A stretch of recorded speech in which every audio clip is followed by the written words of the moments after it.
Shalom. Salam damai sejahtera buat semua anak-anak Tuhan. Sungguh luar biasa. Gereja yang dulu kecil dibangun besar karena tidak kuat menampung lagi. Dan ternyata hari ini gereja ini rasa-rasanya sudah tidak kuat menampung lagi umat Tuhan yang datang memuliakan Tuhan dan memberi diri untuk mendengar firman Tuhan. Sungguh luar biasa, kita beri kemuliaan untuk Tuhan, untuk gedung yang penuh dan melimpah ini. Kiranya kasih Tuhan tersenyum ketika melihat kondisi gedung ini ya. Ketika Tuhan memberkati anak-anak Tuhan di Luz Fatukoa untuk membangun gedung dengan alasan bahwa gedung yang kecil sudah lama dan tidak bisa menampung lagi anak-anak Tuhan yang rindu berbakti. Dan diberi kemampuan untuk membangun gedung yang lebih besar. Dan hari ini Tuhan bilang, ternyata betul dong bilang gedung sekecil, dia kata bikin gedung besar. Ternyata gedung besar sudah tetap datang dan penuh di dalam. Sungguh luar biasa. Kekasih Tuhan sekalian, hari ini kita seperti dibawa oleh Nabi Mika ke dalam ruang pengadilan. Jadi ceritanya umat Israel itu berada di dalam masa pembuangan. Ya, mereka hidup susah.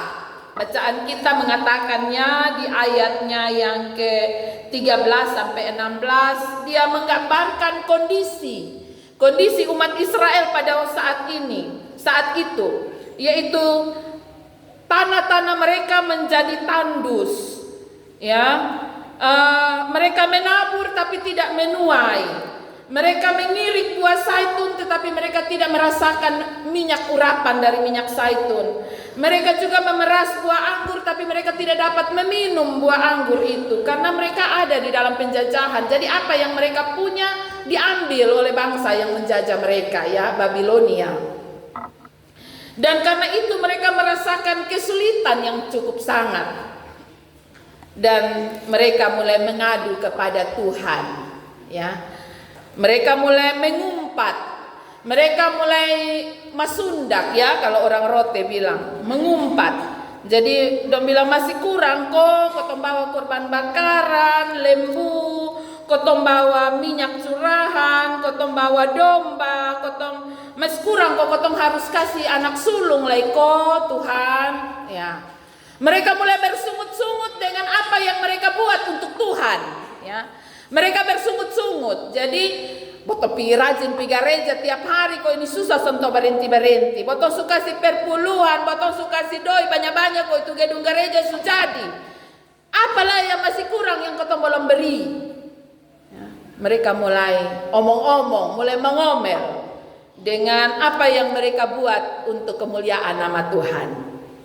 Saudara-saudaraku yang kekasih, mendengar omelan-omelan ini, ya, kadang-kadang kita juga buat begini, ya. Kemudian Tuhan bilang, mari kau kotong masuk dalam pengadilan ini, di mana dikatakan dalam ayat 1 sampai seterusnya bahwa Tuhan Allah bilang, biarlah gunung dan dasar bumi jadi hakim. Supaya don dengar secara terbuka bemo kasih tahu. Kemudian biarlah bukit-bukit jadi saksi tentang semua perbuatan Allah bagi umat Israel. Dia bilang begini, Tuhan mulai tanya dengan 2 pertanyaan, kita bisa baca itu pada ayat yang ketiga. Dia bilang, kira-kira besok bikin apa sah untuk bosong? Apa yang telah kulakukan kepadamu? Kemudian yang kedua dia bilang, apa yang membuat engkau lelah terhadapku? Lu pikul beban apa? Beta ada suruh bosong bikin apa? Kau bosong seperti lelah memikul beban. Apa yang telah kulelahkan? Ya. Beta ada tuntut apa terlalu banyak dari bosong? Beta ada kasih besak bosong beban apa yang bosong pikul kau terlalu berat? Nah, dia memulai dengan 2 pertanyaan ini. Allah memulai 2 pertanyaan ini agar bisa dijawab oleh umat Israel. Apakah beta menuntut bosong harus datang bawa korban-korban bakaran? Apakah beta menuntut bosong pencurahan minyak yang bosong bawa ke dalam rumah Tuhan? Apakah beta menuntut bosong pun domba-domba jantan untuk bawa ke dalam rumah Tuhan? Dan dia mulai mengingatkan umat Israel. Sulupa ko, dia bilang, umat Israel sulupa ko. Ada berapa hal yang telah beta buat sebenarnya. Yang pertama dia bilang ayat 4, sulupa ko bahwa beta yang menuntun engkau keluar dari Mesir. Itu yang pertama. Dia bilang sulupa ko, waktu bosong berteriak-teriak di Mesir, siapa yang kasih keluar? Ini beta, Allah. Aku yang menuntun engkau keluar dari Mesir. Yang kedua, aku yang membebaskan engkau dari tanah perbudakan. Nenek moyangmu waktu itu berteriak sanggup-sanggup lagi di Mesir. Karena itu beta kasih keluar sampai dari sana. Dengan susah payah, karena Firaun sama sekali mau keluar sampai terakhir Firaun anak mati, baru dia bilang, oh bosong jalan sudah dalam nama bosong isi negeri mati, lebih bosong jalan sudah. Ya. Yang berikut dia bilang, aku mengutus Musa, Harun dan Miriam. Ada 3 orang yang beta pakai untuk tolong bosong menuntun perjalanan dari Mesir sampai ke Kanaan. Ya, bosong soni jalan sendiri. Ada orang yang beta pakai untuk supaya bosong jangan salah jalan, bosong bisa jalan sampai di tujuan. Kemudian yang berikut dia bilang sulupa ko. Waktu bosong berhadapan dengan Raja Moab berencana untuk mau basmi sama bosong. Itu raja pun nama Balak. Dia panggil orang nama Bileam untuk datang berdoa kutuk sama bosong. Tapi bosong sulupa itu kok. Bahwa ternyata Bileam datang bukan mengutuk umat Israel, tetapi malah memberkati umat Israel, dan umat Israel menang melawan orang Moab. Sulupa itu. Kemudian dia bilang sulupa laiko. Waktu mau masuk di Kanaan, negeri perjanjian itu bosong melewati sungai Yordan berjalan di atas tanah yang kering. Itu terjadi, dikatakan di sini apa yang telah terjadi dari Sitim ke Gilgal. Ya, dia kasih ingat, Tuhan kasih ingat sulupa itu laiko. Waktu dari Sitim mereka berhenti dan mereka mau menyeberang sungai Yordan. Tuhan memakai Yosua sehingga bangsa Israel melewati sungai Yordan di tanah yang kering. Sungai Yordan itu seperti Laut Teberau yang waktu kasusnya Musa. Musa angkat tongkat, Laut Teberau terbelah jadi 2. Di sungai Yordan hal yang sama, peristiwa yang sama, tepat sekali. Keajaiban terjadi. Ya, Yosua perintah para pemikul Allah itu, ya mesbah Allah, melewati sungai Yordan. Begitu dong kaki injak di pinggir sungai, langsung air sungai terbelah. Kemudian Yosua bilang bosong berdiri di tengah sungai supaya umat Israel. Jadi begitu mereka sampai di tengah sungai, para pemikul mesbah Allah ini sampai di tengah sungai, sungai terbelah bagi 2, tanah kering, dan umat Israel semua lewat, semua lewat, kecil besar dan binatang semua lewat di sebelah. Baru dia bilang dengan ini para pemikul, ya susun ada aja bosong keluar sudah, karena bosong lewat di kemana air mulai tertutup kembali. Sebuah peristiwa yang sangat ajaib. Karena itu Tuhan bilang sulupa itu leko. Saudara-saudaraku yang kekasih, Allah mengingatkan semua hal ini agar umat Israel ingat bahwa kalau mereka datang ke dalam rumah Tuhan bukan untuk meminta sesuatu dari Tuhan. Kalau mereka datang ke dalam rumah Tuhan bawa ini, bawa itu, bukan karena mereka datang untuk sogok, bukan. Allah mau kasih ingat, bosong sudah apa semua dulu. Dan supaya ingat itu bosong harus datang ke dalam bait Allah, ke dalam rumah Tuhan. Untuk apa? Untuk ucap syukur. Dan wujud syukurmu itu adalah pemberianmu kepada Tuhan. Saudara-saudaraku yang kekasih dalam kasih Tuhan kita Yesus Kristus, ketika kita datang ke dalam rumah Tuhan dengan membawa hati, pikiran, telinga kita, itu adalah persembahan yang sungguh luar biasa.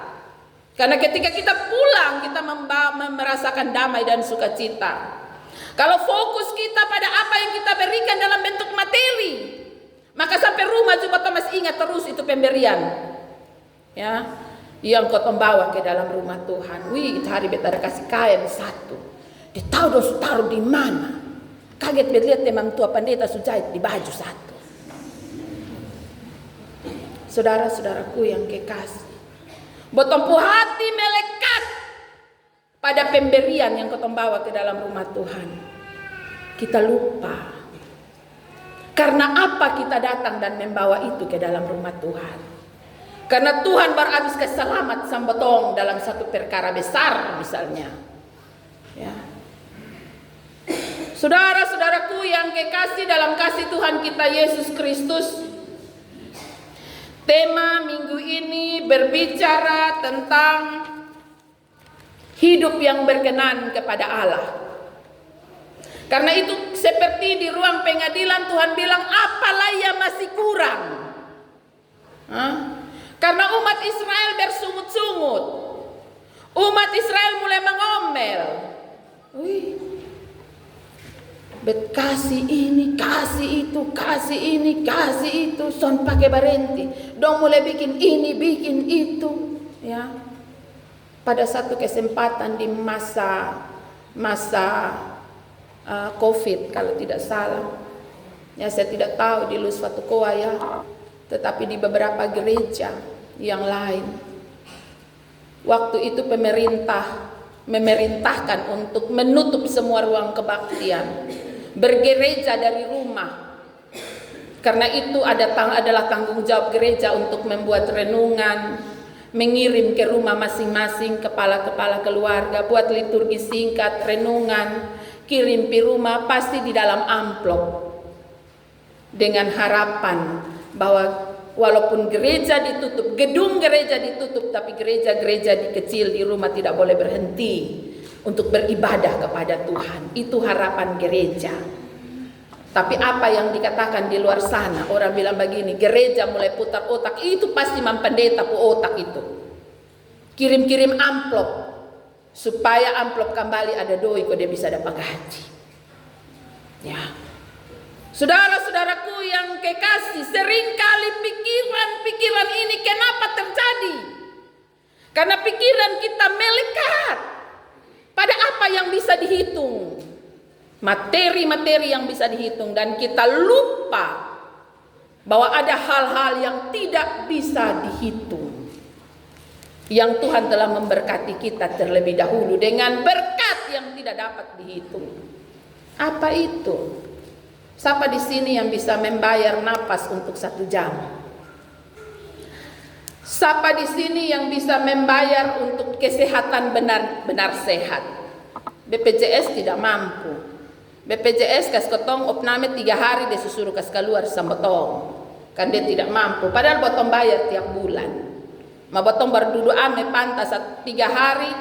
Terpaksa dokter datang ketong bilang sudah susone sakile sebaik. Pulang bermengeluh. Karena su bilang memang ketong baru mau masuk udah suka tahu ingat 3 hari sah. Ya. Siapa di sini bisa membayar untuk sukacita dan damai sejahtera yang Tuhan anugerahkan kepadanya? Siapa sini yang bisa membayar untuk anaknya yang sakit dan ketika didoakan dia dipulihkan? Siapa bisa bayar itu? Tidak ada. Ya. Saudara-saudaraku yang kekasih, dan apakah Tuhan menuntut bahwa ketika kita pulang dari rumah sakit kita sembuh, nah kita datang bawa nasar kepada Tuhan? Adakah pendeta yang perintah itu dari atas mimbar? Ataukah siapa di sini yang habis melahirkan kok habis 40 hari nah merasa bersyukur terus simpan nasar, bawa anak simpan nasar di dalam rumah Tuhan? Adakah tuntutan itu dari gereja? Atau ada nats firman Tuhan yang mewajibkan hal itu? Tidak, tidak ada. Lalu kenapa kok orang Kristen suka bikin begitu? Kalau ulang tahun siap nasar bawa pergi gereja. Kalau sembuh sakit siap nasar bawa pergi gereja. Habis melahirkan siap nasar bawa pergi gereja. Kenapa kok suka bikin begitu? Kekasih Tuhan sekalian, karena umat Tuhan, anak-anak Tuhan adalah anak-anak yang tahu ucap syukur. Amin. Umat Tuhan adalah umat yang tahu mengucap syukur. Umat Tuhan adalah umat yang tahu bahwa segala perkara yang terjadi di dalam hidupnya adalah bagian dari karunia Allah, anugerah Allah yang luar biasa terjadi dalam hidupnya. Umat Tuhan sudah merasakan, melihat dengan mata sendiri bagaimana Tuhan memberkatinya. Karena itu dia sadar, saya harus pergi ke dalam rumah Tuhan. Saya harus ucap syukur kepada Tuhan karena Tuhan terlalu baik bagi kehidupan saya. Saudara-saudaraku yang kekasih, bacaan ini Allah mau menyampaikan kepada umat Israel. Allah hanya bilang, saya hanya tuntut 3 hal saja dari kamu.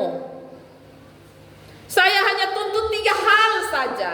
Dan 3 hal itu terbaca di dalam nats pembimbing kita tadi, ayat yang ke-8. Hal yang pertama, berlaku adil. Ya, Tuhan hanya minta itu. Yang pertama, ketika engkau merasakan hadirat Allah, ketika engkau tahu bahwa Allah mengasihi engkau, maka hidupmu harus berlaku adil. Adil terhadap istri, adil terhadap suami, adil terhadap anak-anak, adil terhadap orang tua, adil terhadap sesama. Jangan berat sebelah. Ya. Engkau harus bersikap adil. Orang yang bersikap adil ialah orang yang tahu benar dan salah. Orang-orang yang tahu baik dan jahat. Orang yang tahu tepat dan tidak tepat. Ya. Setiap orang tua saya tahu mampu bersikap adil. Karena dia tahu bagaimana dia mengurus anak-anaknya. Ya. Kebutuhan si A tentu tidak sama dengan si B.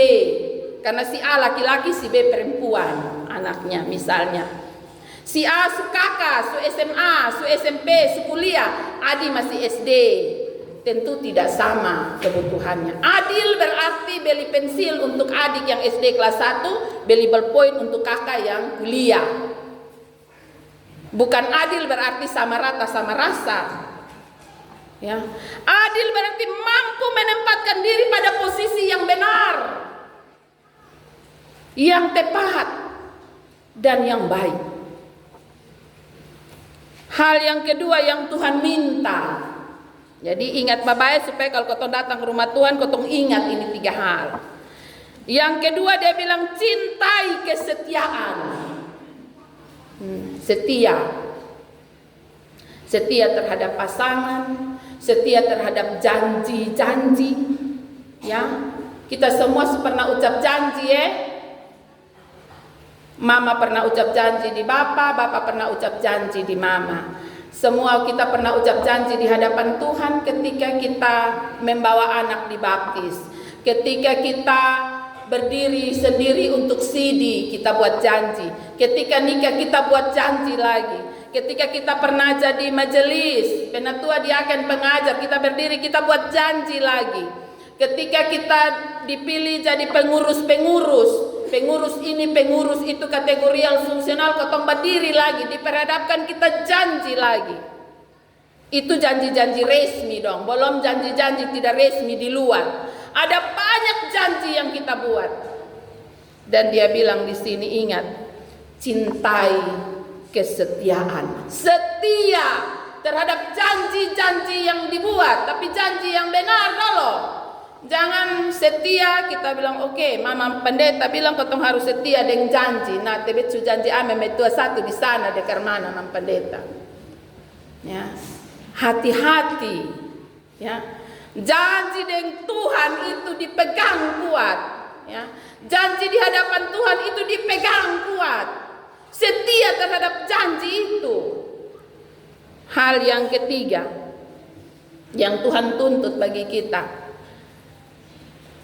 hidup dengan rendah hati. Kerendahan hati mengingatkan kita kepada karakter Kristus. Ya. Hidup sebagai seorang hamba yang melayani. Apapun yang sekarang ini melekat pada kita, berbagai jabatan ya, kita pegang di jabatan son main-main ini, ya. Jabatan pertama kepala keluarga, itu bapak-bapak pun jabatan.